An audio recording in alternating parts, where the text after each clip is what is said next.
Maligayang pagdating sa ating masusuring pagtatalakay ukol sa ang evolusyon ng utak.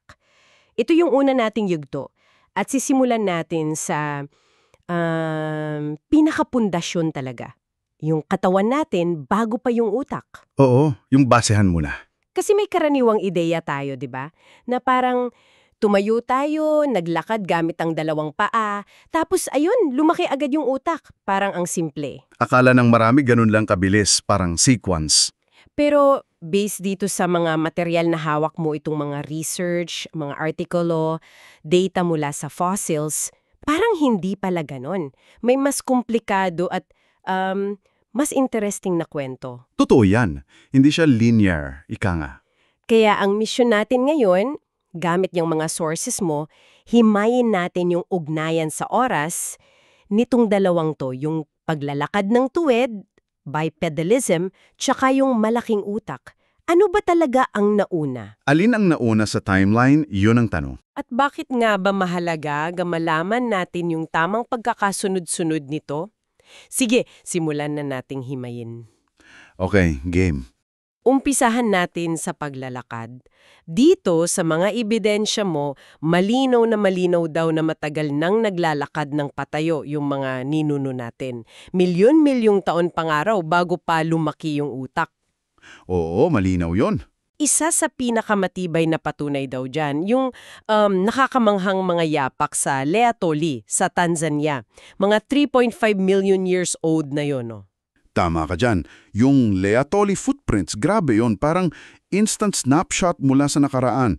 Kitang-kita mo na sa mga yapak na yun, may arko na yung paa. Parang sa atin na. Oo, halos. Tsaka yung hindlalaki sa paa, hindi na siya nakausli na parang kamay, hindi na divergent. Kumbaga, panglakad na talaga. Tapos, hindi lang yan. Isipin mo rin si Lucy. Si Lucy, sikat yan. Australopithecus afarensis. Oo, si Lucy. Mga 3.2 million years ago. Yung mga buto niya, kitang-kita mo yung mga pagbabago para sa paglalakad ng tuwid. Anong mga parts yun specifically? Halimbawa, yung foramen magnum. Ito yung butas sa ilalim ng bungo kung saan kumakabit yung spinal column, yung gulugod natin. Okay. Sa kanila, mas nasa gitna na, mas pailalim, kumpara sa mga apes na mas nasa likod. So, ibig sabihin, mas tuwid na yung postura nila. Kaya pala. Makes sense. Tapos, yung gulugod nila may S-shape na kurba na rin para sa balance. Yung balakang, yung pelvis, hugis mangkok na. Hindi na pahaba tulad ng sa apes. Nakakatulong din yun sa pagbalanse pag naglalakad ka sa dalawang paa. Wow, ang dami palang adjustments. Meron pa. Yung tuhod nila. May tinatawag na valgus knee o yung bicondylar angle ng femur, yung buto sa hita. Ibig sabihin, yung tuhod medyo paloob, mas malapit sa gitna ng katawan kesa sa balakang. Bakit importante yun? Kasi mas efficient yun sa paglalakad, mas hindi ka gagewang-gewang, lahat yan, adaptasyon para sa bipedalism. Eto't ito yung P-point. Andyan na lahat yan, milyong taon na, bago pa man lumaki yung mga utak. Okay, malinaw. Ang daming ebidensya sa buto na nagpapatunay na matagal na silang bipedal. Pero eto na, kung matagal na silang ganito maglakad, di ba parang natural lang isipin na kasunod na agad yung paglaki ng utak? Yun nga akala natin. Ano bang sinasabi ng mga fossil, lalo na yung mga bungo, tungkol sa laki ng utak ng mga maagang biped na to tulad ni Lucy? Gaano sila katalino, kumbaga? Dito papasok yung isa sa pinaka-crucial na punto. Kahit naglalakad na sila ng tuwid, yung utak nila, maliit pa rin. Gaano kaliit? Kasing laki ng sa atin. Malayo. Malayo? Actually, sabi nga sa isang source mo, yung kay Falk, ang average cranial capacity ng mga pinakaunang kilalang biped ay hindi ganong mas malaki kesa sa average na laki ng utak ng mga nabubuhay na chimpanzee. Talaga ba? Parang kasing laki lang ng sa chimp. Halos. Para bigyan kita ng numero, yung mga Australopithecus tulad ni Lucy o yung Au afarensis o yung Au africanus, yung cranial capacity nila nasa 400 hanggang 550 cc lang.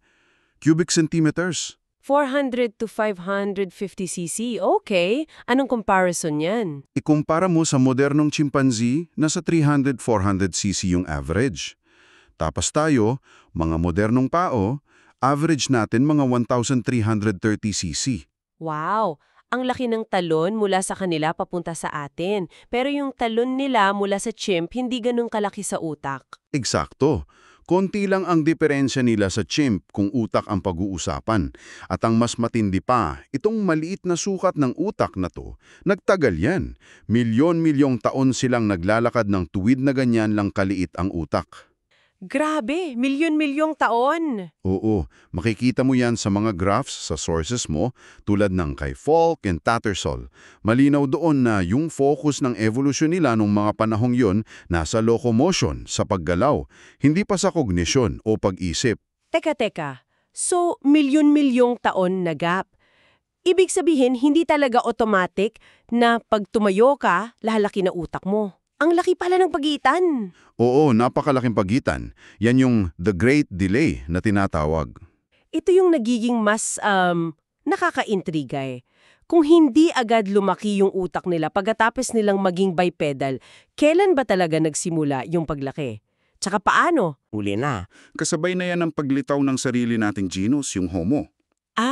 Sa Homo na, hindi pa sa Australopithecus. Hindi pa. Yung unang-unang medyo pag-angat, makikita natin sa Homo habilis. Mga 2.5 to 1.7 million years ago yon.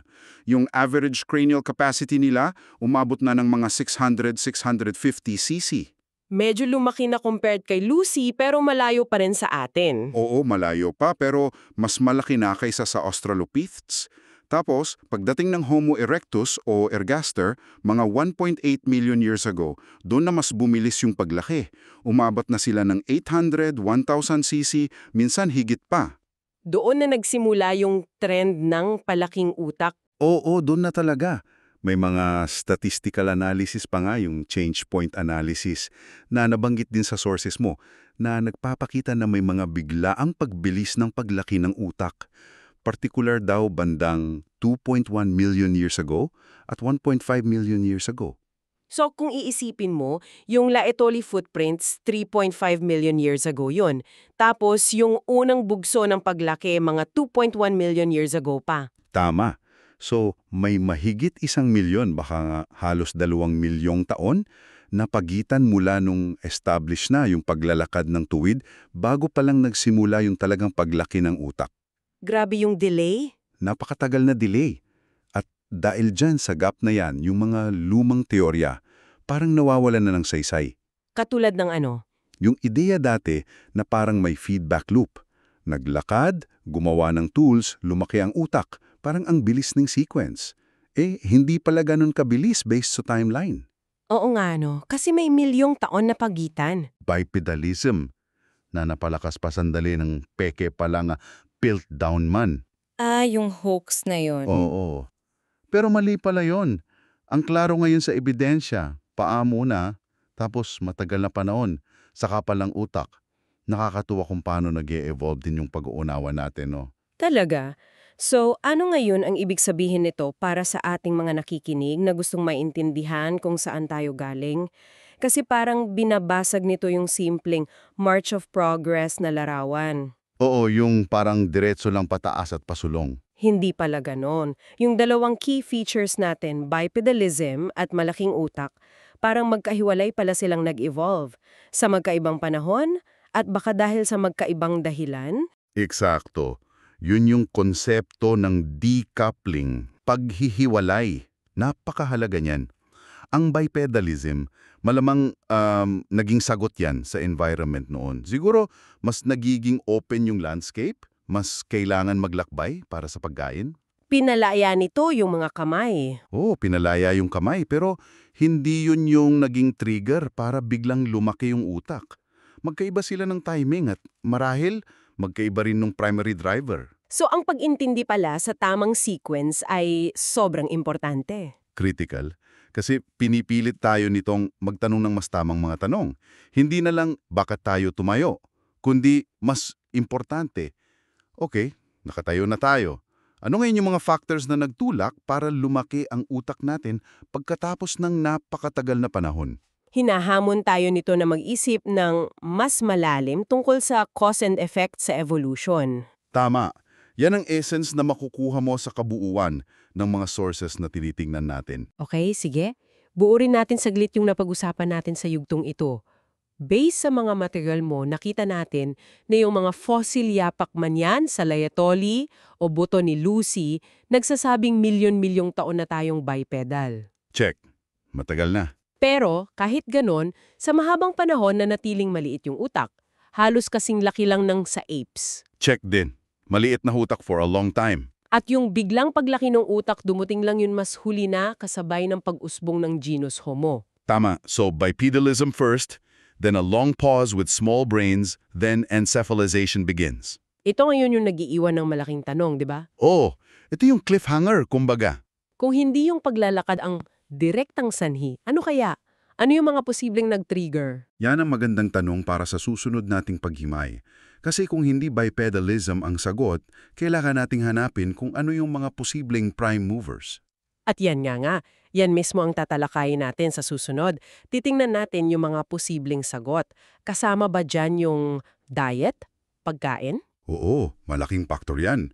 Tsaka yung energy cost ng utak, mahal kaya magpatakbo ng malaking utak. At nabanggit mo rin kanina yung parang radiator o cooling system. Oo, yung radiator theory. At yung kasama niyang expensive tissue hypothesis. Masisilip natin yan. Exciting yan. Pero bago tayo magtapos dito sa unang yugto, may iiwan tayong palaisipan para sa'yo na nakikinig. Galing pa rin dito sa materials. Sige, ano yun? May mga natagpuang stone tools. Sa Lumequi, sa Kenya, tinatayang 3.3 million years old daw to. Lumequi tools, oo. Mas matanda pa kay Homo habilis. Tama. At ito ay ginawa pagkatapos ng Laetoli, 3.5 milyasa.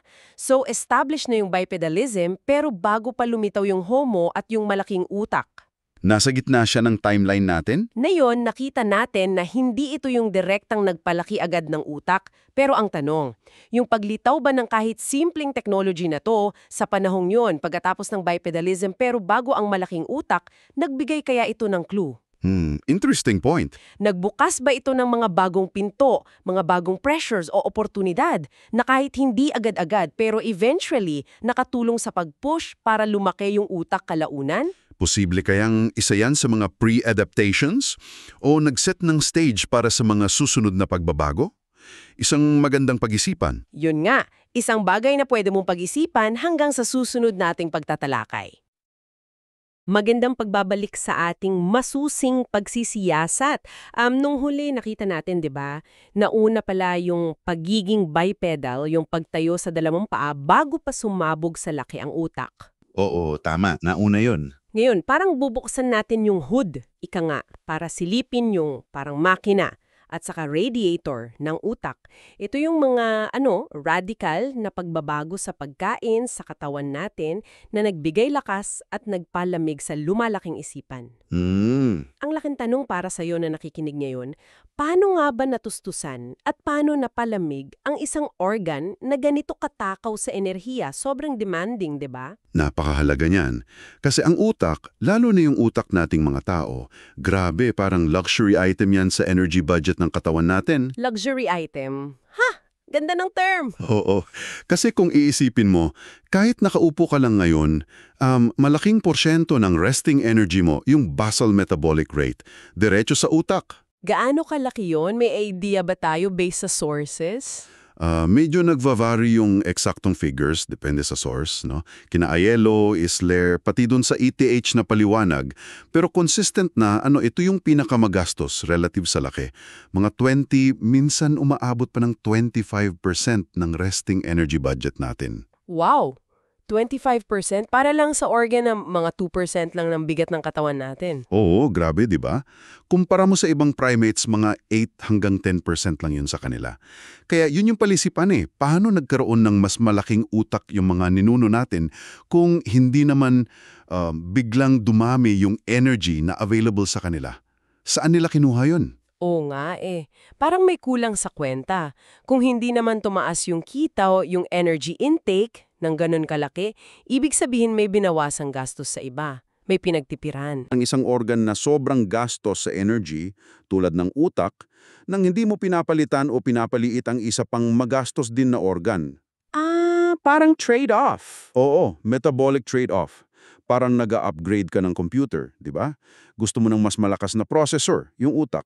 Baka kailangan mong liitan yung power supply mo o yung ibang parte na malakas din kumain ng kuryente. Okay, okay. So, sa kaso ng mga tao, anong organ yung naging kapalit? Ano yung lumiit? Ang ating gut, yung digestive system natin, ang ating bituka. Utak kapalit ng bituka. Interesting. Pero paano nangyari yun? Bakit lumiit yung bituka? May kinalaman sa kinakain? Ganun ba? Tama ka. Malaking pagbabago kasi sa diet. Lumipat tayo yung linya natin patungo sa pagkain na mas mataas ang kalidad, mas madaling tunawin. Kumpara sa ano? Sa mga dahong-dahon. Oo, isipin mo yung mga gorila, di ba? Puro fibrous na halaman kinakain nila. Kaya kailangan nila ng mahabang bituka para i-ferment yun, para makuha yung sustansya. Tayo, hindi na natin kailangan ng ganong kahabang gut. May ebidensya ba niyan sa mga fossil? Meron, kitang-kita sa anatomya. Halimbawa si Homo erectus, yung mga 1.9 million years ago, mas maliliit na yung ngipin at panga nila kumpara sa mga naunang Australopithecus. Oo na. Ibig sabihin, hindi na sila nakafocus sa pagguya ng matitigas o mahihirap tunawin na pagkain. Mas importante na yung quality over quantity. At ano itong high-quality food na to? Eto na ba yung karne? Absorb ng katawan kumpara sa halimbawa, hilaw na halaman. May ebidensya ba na kumakain na sila ng karne noon pa? Oo, matibay. May mga nakukuhang buto ng hayop, mga 2.6 million years ago pa, na may mga hiwa. Mga cut marks galing sa stone tools. Malinaw na kinakatay nila. Wow! Tapos pagdating kay Homo erectus, mga 1.8 million years ago, mukhang nangangaso na sila ng malalaking hayop, hindi na lang basta namunguha ng tira-tira. Okay. So, buin natin. Yung eat ethic, dahil nag-shift sa mas quality na pagkain tulad ng karne, hindi na kailangan yung mahabang bituka. Lumiit ito. Tapos, yung natipid na energy, Yun ang nagbayad para sa luxury item na yun. gets ko na. Clear yung logic. Energetically, mukhang solid yung paliwanag. Oo, malaking bahagi yan ng kwento kung bakit lumaki ang utak, nalutas yung problema sa fuel. Sige, may fuel na. Pero, may isa pang issue, di ba? Yung init, nabanggit sa outline at kay Dean Falk, ang utak daw, bukod sa pagiging magastos, sobrang sensitive din sa init. Oo nga eh, parang high-performance engine, madaling mag-overheat.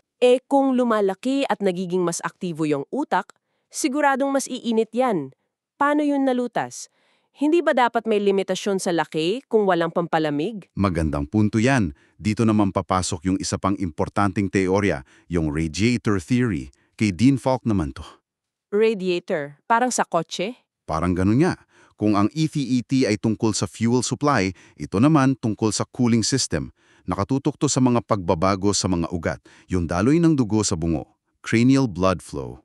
May kinalaman daw yung pagtayo natin, yung bipedalism. Dahil nakatayo? Oo. Dahil nakatayo, naapektuhan yung pag-drain ng dugo mula sa ulo pabalik sa puso. Mas naging importante yung ibang daanan ng dugo sa may gulugod, yung vertebral plexus. Pero yung mas central sa radiator theory niya, Ano yon? yung pagdami at pagiging mas komplikado ng mga maliliit na ugat na tinatawag na emissary veins. Emissary veins. Ano yon? Yun ba yung mga tumatago sa buto ng bungo? Parang shortcut? Oo, yun nga. Nagkokonekta sa loob at labas ng bungo.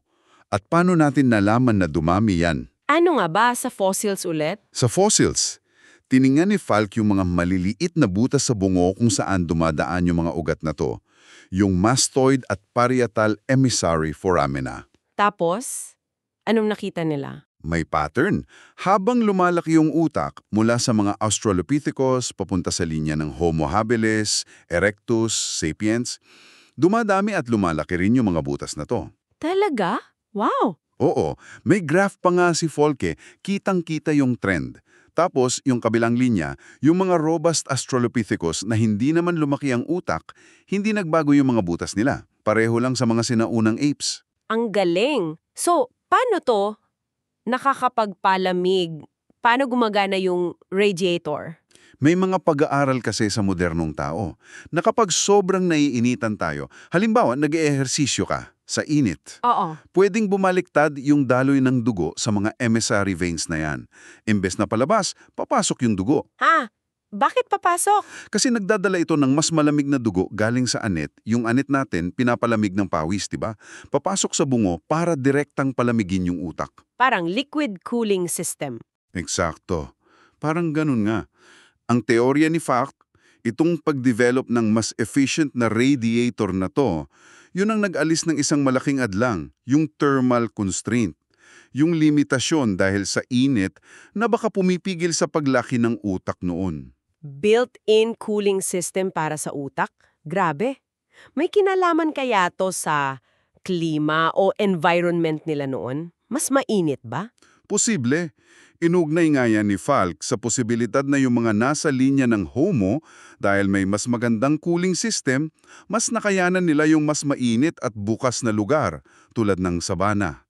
Kung saan mas problema yung init. Oo, at idagdag mo pa yung ibang adaptasyon tulad ng pagkawala ng makapal na balahibo at mas mahusay na pagpapawis. Nakatulong din yon sa pangkalatang pagpapalamig ng katawan. Okay. So, dalawang malaking puzzle pieces na yan. Energy, solved by heat and diet change. Tapos init, solved by the radiator theory. Parang kumpleto na yung biological toolkit. Pero teka, Ano yon? may isa pang game changer na madalas lumabas sa sources, lalo na kay Wrangham. Pagluluto. Saan papasok yon? Related din sa energy yon, di ba? Oo, at ayon kay Wrangham, napakalaki ng impact niyan. Ito yung tinatawag niyang cooking hypothesis. Cooking hypothesis? Kung yung karne nagbigay ng higher quality fuel, yung pagluluto naman daw parang nag-supercharge dun sa fuel na yon. Pinataas niya yung net energy gain. Net energy gain. Yung talagang nakukuha natin. Oo, yung nakukuha mo minus yung ginastos mo sa pagtunaw. Paano? Una, pinapalambot ng init yung pagkain. Mas madaling nguyain, mas konting effort. Okay. Pangalawa, at mas importante siguro, pinapataas ng luto yung digestibility. Mas madaling i-absorb ng bituka yung sustansya, lalo na yung starch at protina. Mas maraming calories bawat kagat.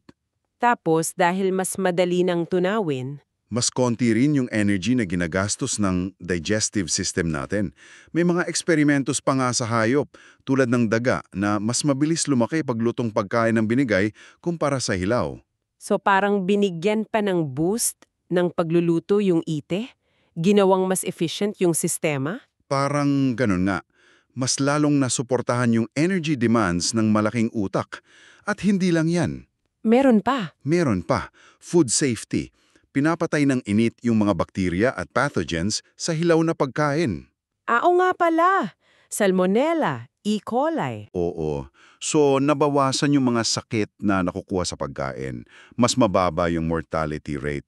Posibleng nakatulong din yan sa paghaba ng buhay, na importante para sa mas matagal na brain development at learning. Grabe pala talagang epekto.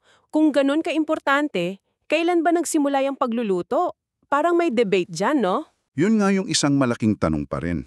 Si Wrangham, naniniwala siyang matagal na.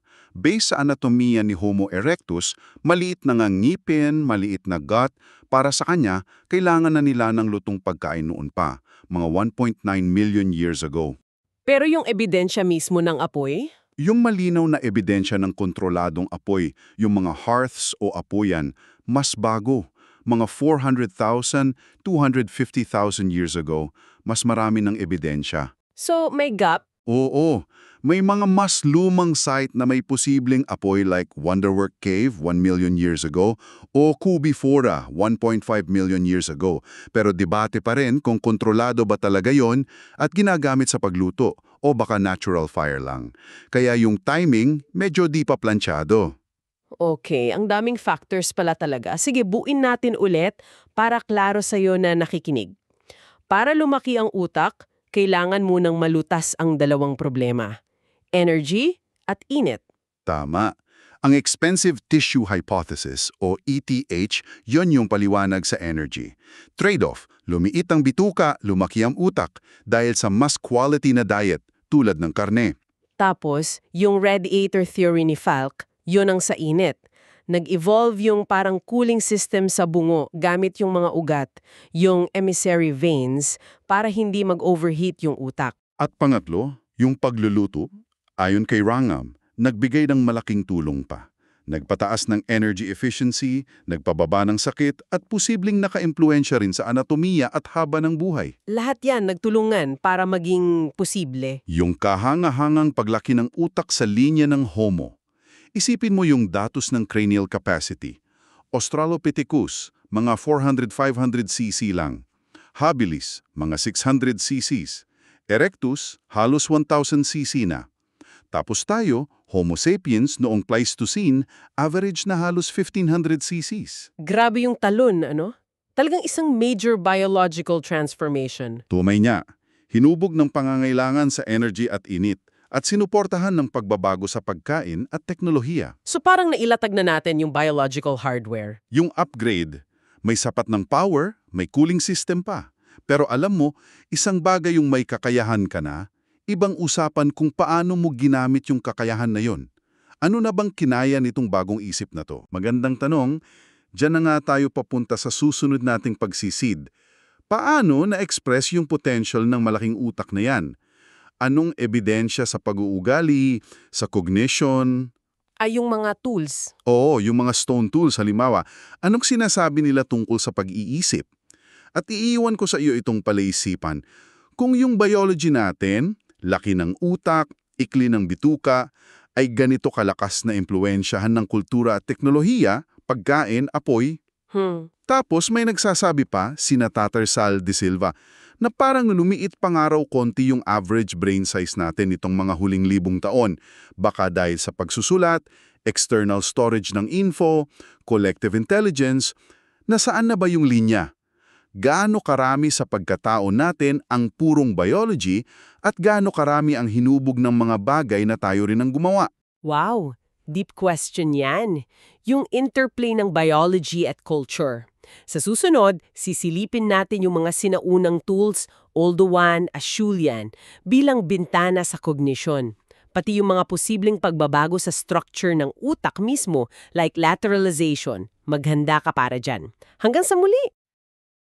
Maligayang pagdating sa ating ikatlong yugto. Natalakay na natin yung mga, alam mo, biological na dahilan kung bakit nga ba lumaki ang utak. Oo, yung mga bakit at paano sa level ng biology. Tama. Ngayon, ang tanong, ano naman ang ginawa ng mga hominin dito sa mas malaking utak na ito? Eksakto. Anong naging bunga nito sa pag-isip at sa gawa nila? Susubukan nating silipin yung isip nila, base doon sa mga batong hinubog nila at pati na rin siguro sa mga marka na naiwan sa loob ng bungo nila. Tama ka dyan. Mula sa biology, lipat tayo ngayon sa pag-unawa sa mismong pag-isip, sa cognition. Titingnan natin yung ebidensya. Okay, so hindi lang yung laki ng utak. Hindi lang laki, pati yung laman, yung istruktura, based sa mga fossil evidence, yung mga endocast na pag-usapan natin mamaya. At syempre, yung pinakamalinaw siguro na ebidensya, yung mga iniwan nilang gamit, di ba? Oo, yung mga kagamitang bato. Pag-uusapan natin yung, alam mo, yung malaking pagtalon sa kakayahang mag-isip at paano din nagbabago yung organisasyon ng utak nila. At ito na nga yung ating ikatlong module, karugtong nung mga nauna nating usapan. Ngayon, tutok tayo sa resulta, sa ebidensya ng nagbabagong isip. Handa na. Ang plano natin, una, yung pagbabago mula sa simpleng kagamitan, yung Oldowan, papunta sa mas komplikado, yung Acheulean. Oldowan tapos Acheulean, okay? Tapos, silipin natin yung konsepto ng brain lateralization, yung, alam mo, specialization ng kaliwat kanan ng utak.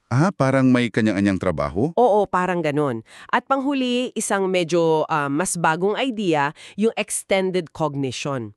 Paano ba lumalampas sa bunggo ang pag-iisip natin gamit yung 4E framework? Interesante yan. Extended cognition. Okay, sige. Parang ang dami nating huhukayin. Simulan natin dun sa mga kagamitan. Ano ba tong Oldowan? Ito ba yung pinaka-basic? Yung una? Oo, sila yung pinakauna sa record natin, mga 2.5 hanggang 1.6 million years ago. Galing yung pangalan sa Olduvai Gorge sa Tanzania. Dun sa site? Oo. Yung basic kit nila, kumbaga, ay yung flake at chopper. Isipin mo, may bato ka, yung core, tapos pupukpukin mo ng isa pang bato, yung hammerstone. Para makatapyas. Eksakto. Para makuha ng matalim na piraso, yung flake. Yung natirang core na may matalim na gilid, yun ang chopper. Parang simple lang ano. Pukpok dito, tapyas doon. Pero sigurado, hindi lang yan basta pagbabasag ng bato. May skill ba diyan? Meron. Hindi lang yan, alam mo, basta hataw lang. Kailangan, una, pumili ka ng tamang bato. Yung alam mong magbibigay ng magandang, matalas na gilid. May material science na agad. Parang ganon. Pangalawa, kailangan alam mo kung saang anggulo tatamaan para makuha yung flake na gusto mo. Hindi pwedeng kung saan-saan lang. So kahit basic, may pagpaplano na. May pag-alala sa mga hakbang. Procedural memory kumbaga. Oo, at kaalaman sa materyales. May intensyon na, hindi lang aksidente. Kailangan ng konting pag-isip. Okay, so hindi lang lakas, may utak na rin. Sino ba yung iniuugnay dito? Yung Homo habilis, yung handyman? Yun ang traditional na link. Kasi sila yung nabuhay nung panahon yon, mga 2.5 to 1.7 million years ago, at nakita yung tools kasama ng fossils nila.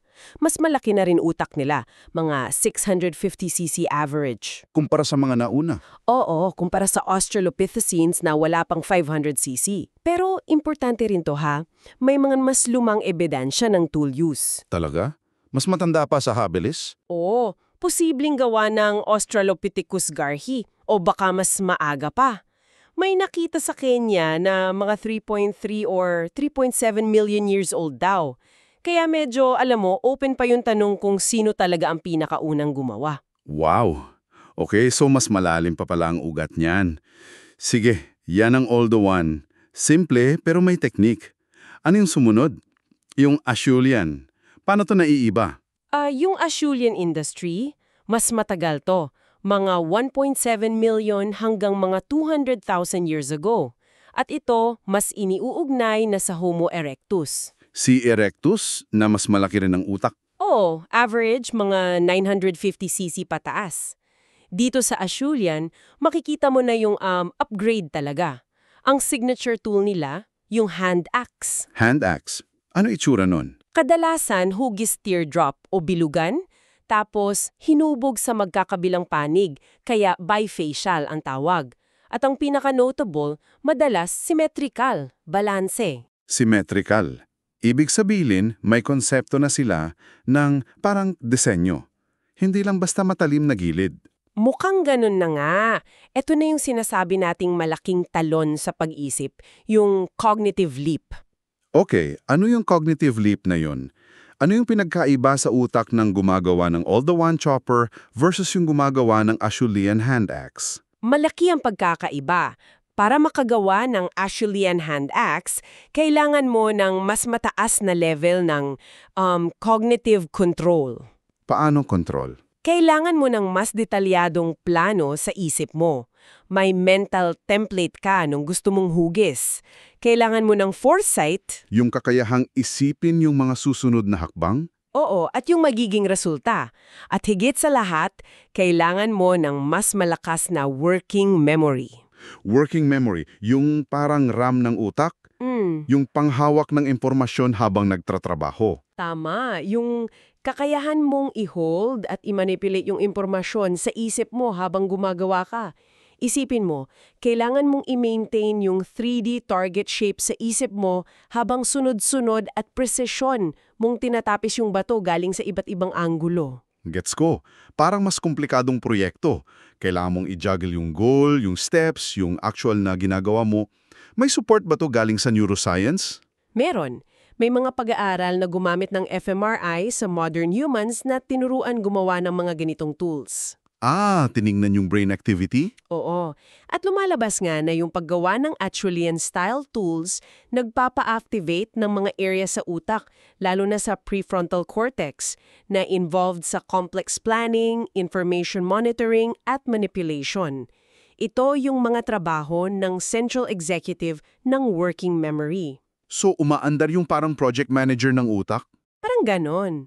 May specific study pa nga, sina Stout at Chaminade. Kahit daw sa paggawa lang ng mala all-the-one tools, basta may intensyong gumawa ng specific flakes, aktibo na yung isang part ng parietal lobe, yung dorsal intraparietal sulcus o IPS. Na para saan yung IPS? Mahalaga yan sa pag-guide ng kamay at mata at pag-identify ng target sa core. Tapos may iba pang researcher, sina Orban, na nagsasabing may part sa IPS na mas developed sa tao na tumutulong sa pag-analyze ng 3D shape from motion. Critical to para sa precision. Wow! So, hindi lang mas maganda yung Acheulean tools, talagang nagre-reflect ito ng mas capable na utak, lalo na sa working memory at spatial thinking. Ano pa bang clues ang makukuha natin sa tools na to? Marami pa. Halimbawa, yung source ng bato. Naglakbay ba sila para kumuha ng magandang klase? O kung ano lang yung malapit? May implications din yun sa planning, di ba? Oo. Sa ilang Acheulean sites, kitang-kita na nag-effort sila pumunta sa malalayong quarry para sa specific na bato. Yan ay foresight at planning ulit. Pati yung mismong pagkakagawa. Mabilis ba o pinakinis? Paano ginamit? Clues lahat yan. Tapos nabanggit mo yung consistency kanina? Oo, kapansin-pansin yun sa Acheulean hand axis ng Homo erectus. Sa napakalawak na lugar, Africa, Europe, Asia, at sa loob ng napakatagal na panahon, mahigit 1,000,000 taon, halos magkakamukha yung design. Sobrang konservatibo. Parang walang masyadong innovation sa itsura? Parang ganon, napaka-standardized. Ihambing mo yan sa mga tools ng mas modern na Homo sapiens sa Upper Paleolithic, mga 50,000 years ago pataas. Anong nangyari doon? Biglang sumabog yung pagkakaiba-iba. Iba't ibang style sa bawat region, nagbabago over time. Tapos, yung mga tools at palamuti, malinaw na may social meaning na. Ginagamit para sa identity, status, social signaling. Na parang mukhang wala pa masyado sa panahon ng Erectus. Mukhang mas functional lang talaga yung focus nila. Walang masyadong pahiwatig ng symbolism o social identity sa disenyo ng hand axe nila. Interesting yun, ano? Yung shift from purely functional to something na may social or symbolic layer. Baka may kinalaman na yung wika dito. Yan mismo ang isang malaking hypothesis.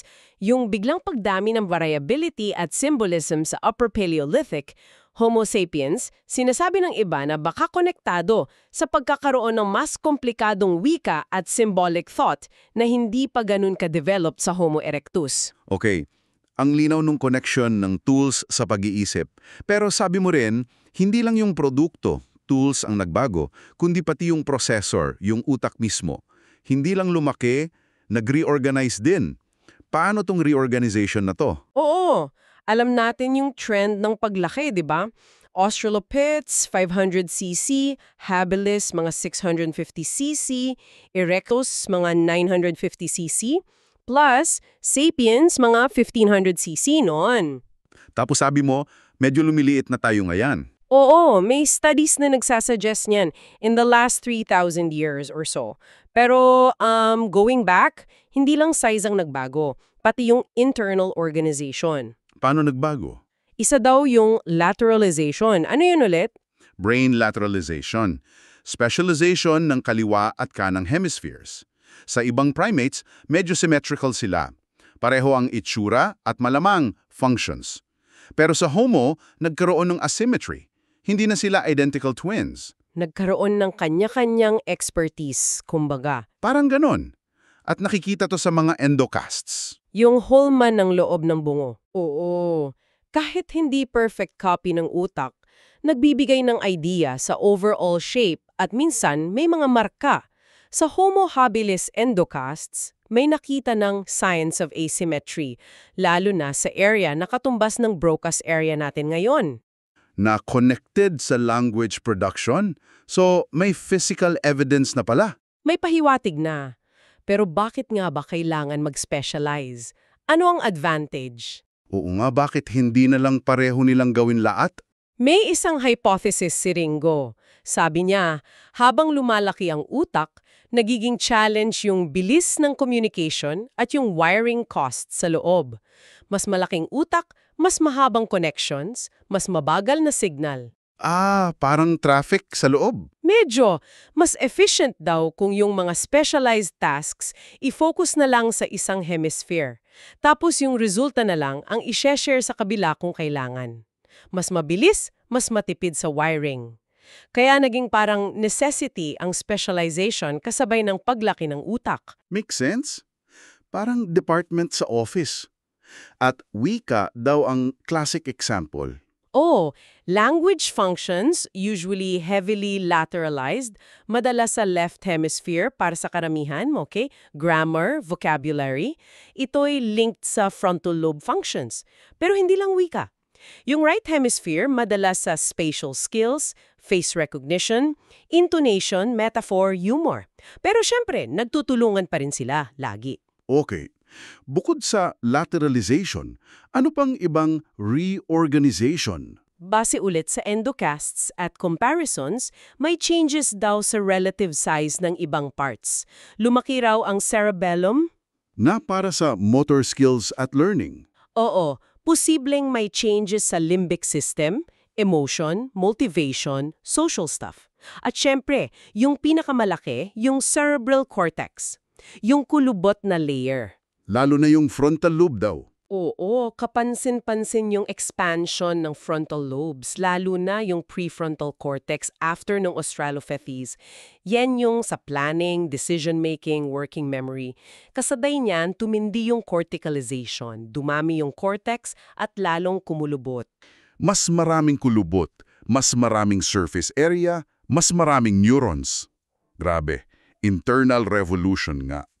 Pero yung huling konsepto mo kanina, yung extended cognition, na hindi lang daw nasa loob ng bungo ang isip. Paano yun?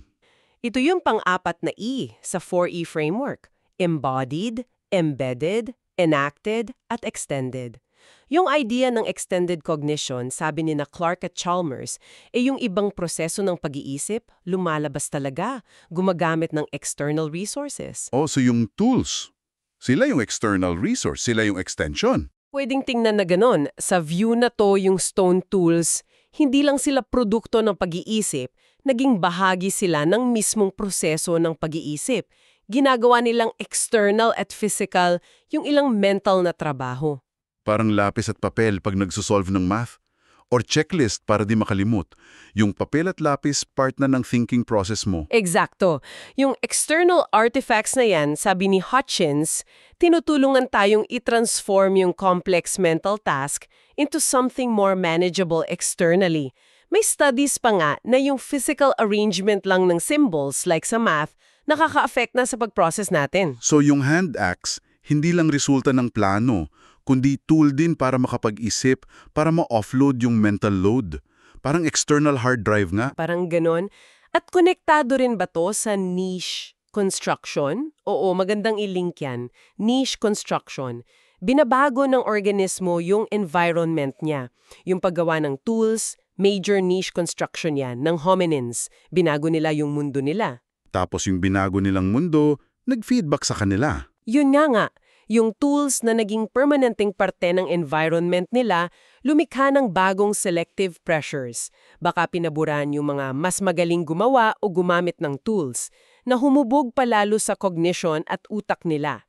Nagiging co-director ng evolusyon ang kultura at teknolohiya. May isa pang theory, material engagement theory ni Mala Forres.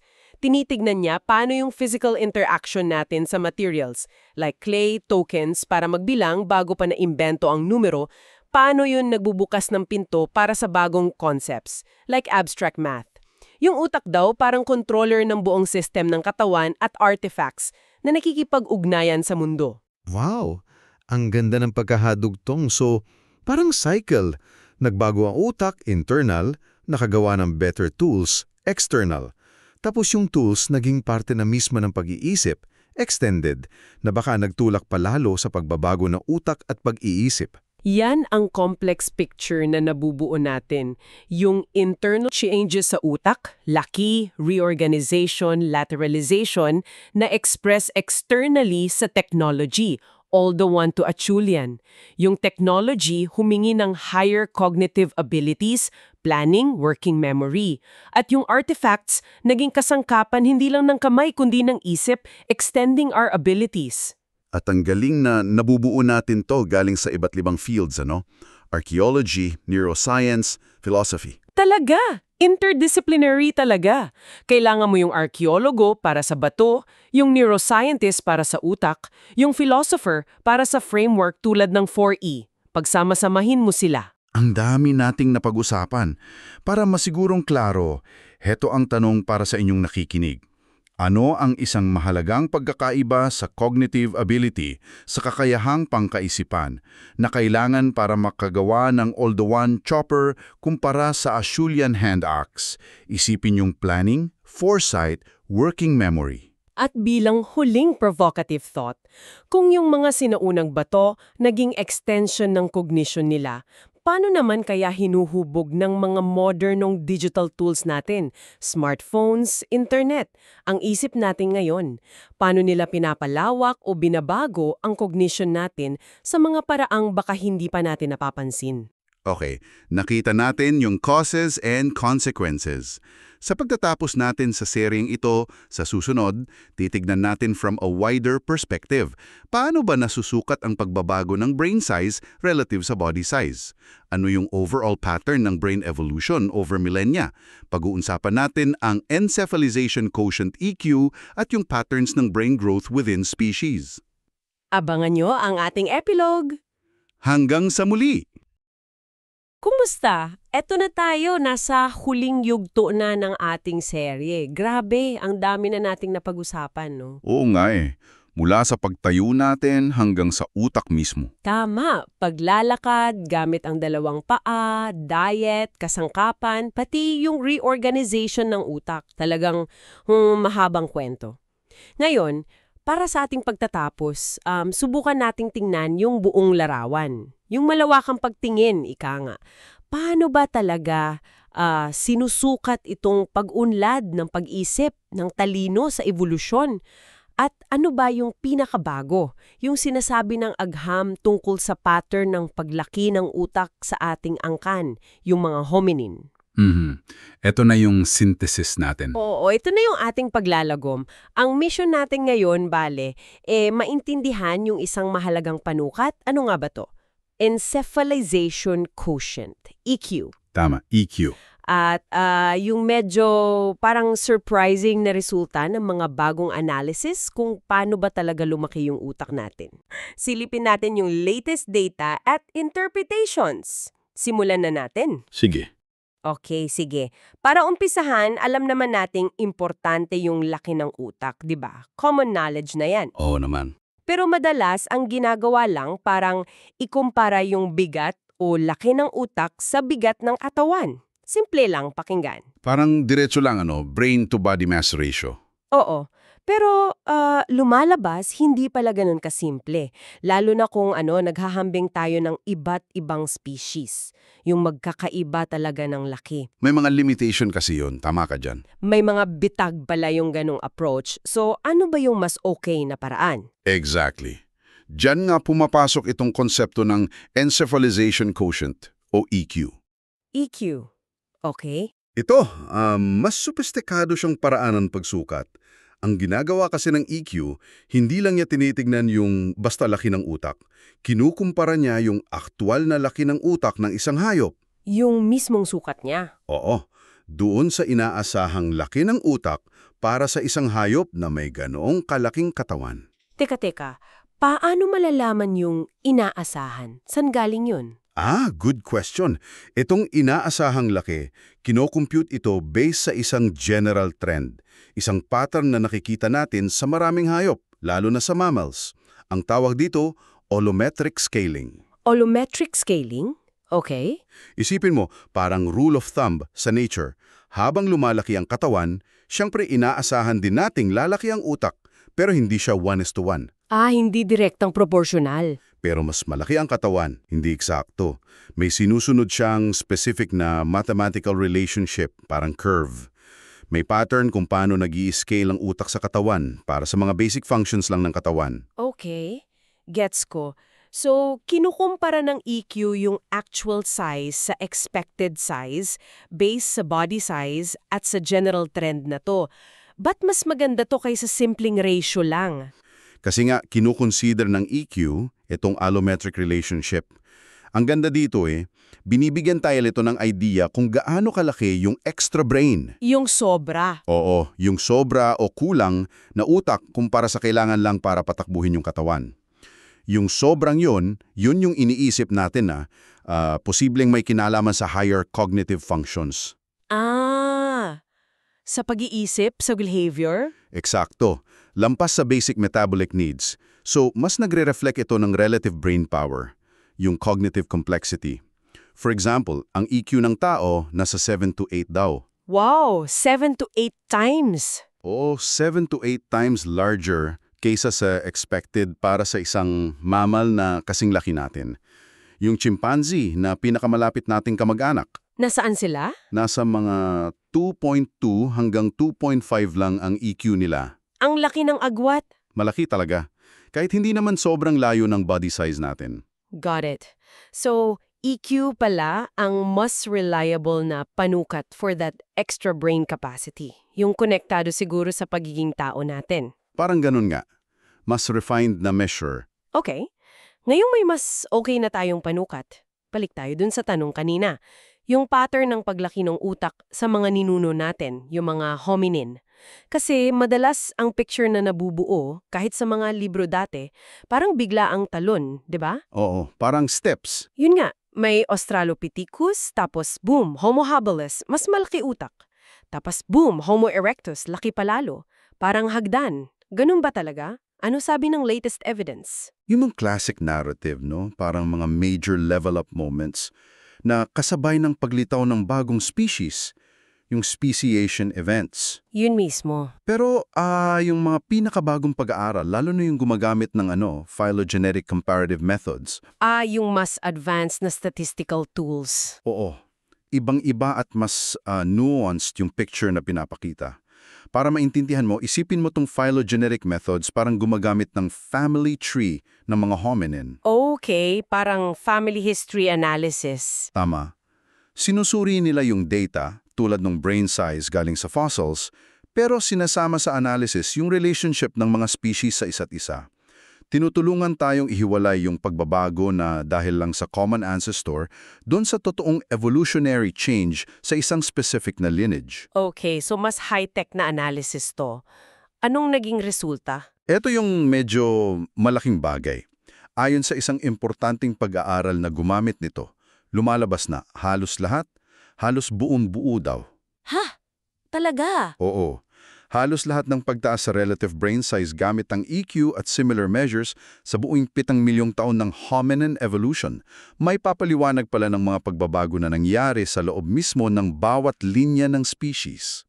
Teka. Paano yon within lineages? Within individual species lineages, habang sila nag-i-evolve over time. So, hindi yung mismong paglitaw ng bagong species ang main driver, yung speciation event, Hindi siya yung primary explanation para sa overall trend. kundi yung unti-unti, tuloy-tuloy na paglaki sa loob ng isang population o species habang tumatagal siya, bago pa siya mag-split, potentially. Parang continuous improvement. Eksakto, yun nga.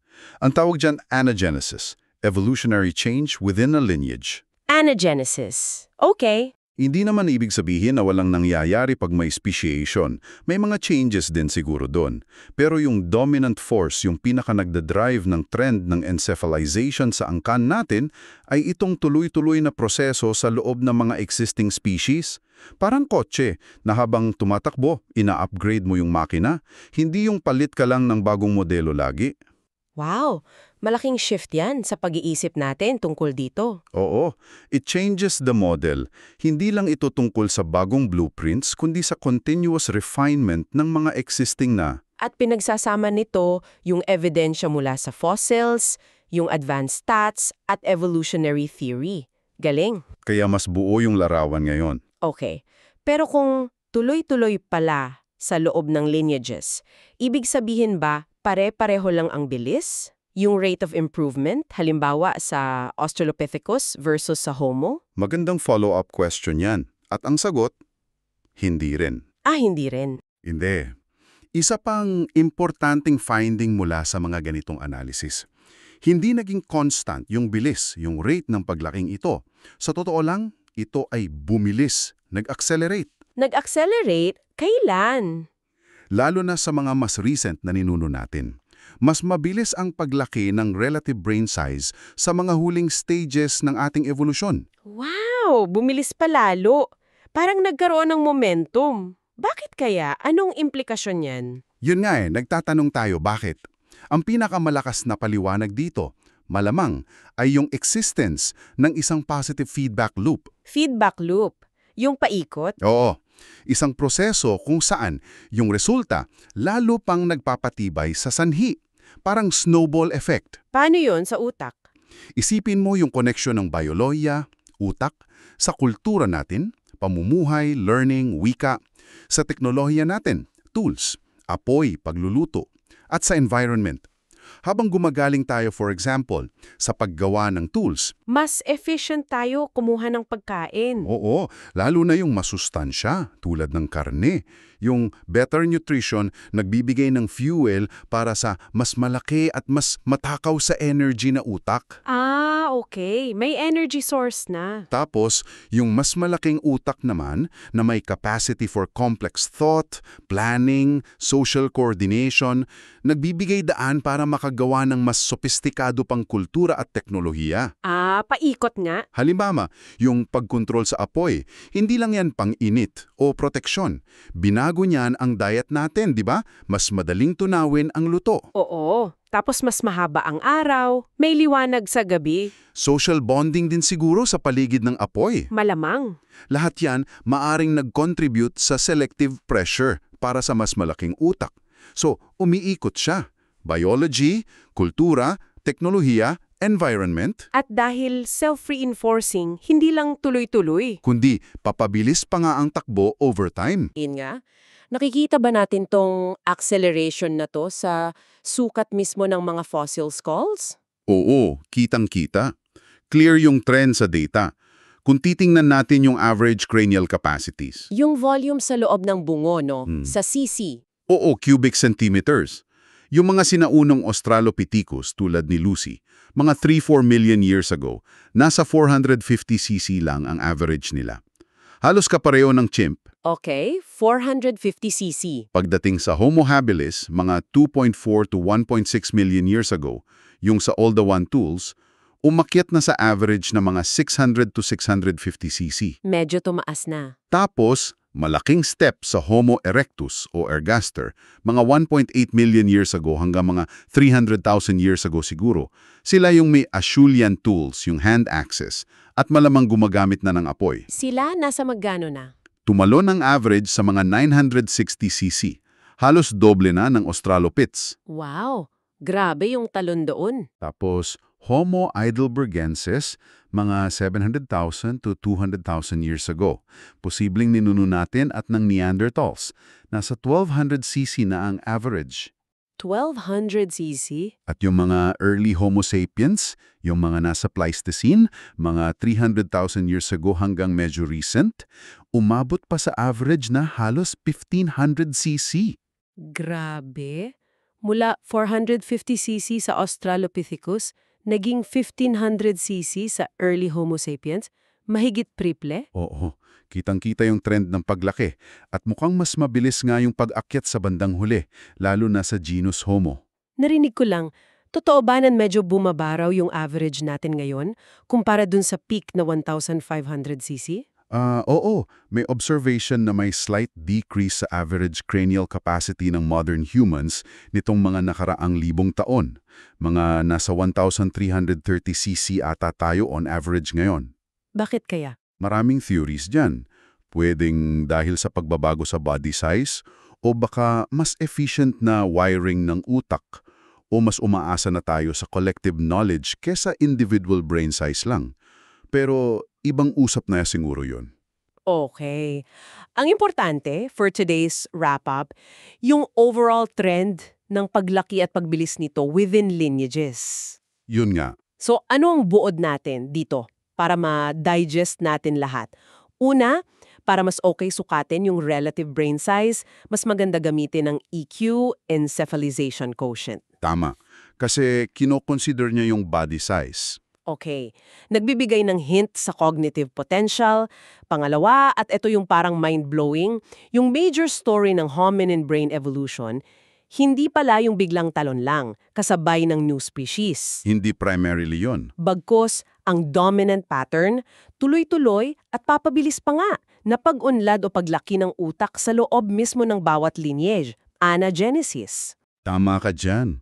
Ang picture na binubuo ng pinagsamang ebidensya at modern analysis, pinapakita yung importance ng anagenesis. Yung pagbabago sa loob ng lineage. Oo, bilang main engine ng encephalization sa history natin at bilang pangwakas na tanong na rin siguro para sa iyo at sa mga nakikinig, kung yung takbo ng evolution ng utak natin ay hinubog nitong feedback loop, biology, environment, lalo na yung kultura at teknolohiya. Mula sa simpleng bato hanggang apoy hanggang complex societies. Oo. Ano kaya ang epekto ng kasalukuyang mundo natin? Itong mundo ng digital tech, AI, rapid info flow, globalization, sa patuloy na paghubog ng pag-iisip natin. Malalim yan. Patuloy pa rin kaya yung feedback loop? May selective pressures pa rin ba sa cognition natin kahit hindi na sa laki ng utak? At kung oo, saan kaya tayo papunta? Hinuhubog pa rin ba ng mga nililikha natin ang mismong humuhubog sa atin sa mga paraang di pa natin gets? Wow! Isang napakalaking tanong para pag-isipan natin habang nagtatapos tong ating paglalakbay. Dito na nga nagtatapos ang ating pag-explore sa napaka-komplikado pero fascinating na kwento ng evolusyon ng utak at pag-iisip ng tao. Mula sa mga unang hominin sa Africa hanggang sa mga ideyang nabubuo natin ngayon, nakita natin yung pagkakabuhol ng biology, environment, at ng ating unique capacity for culture and tech. Isang feedback loop na lumikha sa modernong isip.